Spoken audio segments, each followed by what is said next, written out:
So in walking around, I liked seeing every single person did start with an empty circle above -1, at least that I saw. I didn't see every single person, but from what I saw, everyone had an empty circle. Great start, because we just wrote down that if it's a symbol like this, greater than, no underlining, it's an open or empty circle. Great, so there we have it.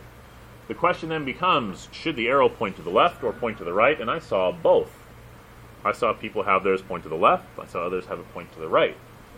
To figure out which direction it goes, the only surefire way to know is to test some numbers. So let's try something on either side of -1 and see what works. On the right side of -1 would be 0. Is -1 greater than 0? No, it is not. So it should not be pointing to the right.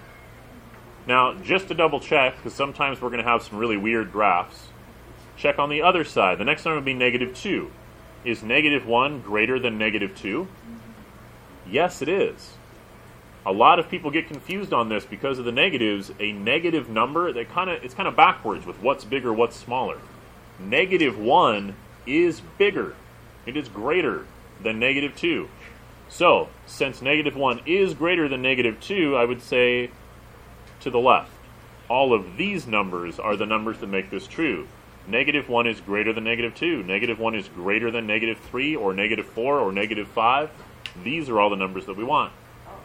Here's a common mistake, and here's a way you can avoid it.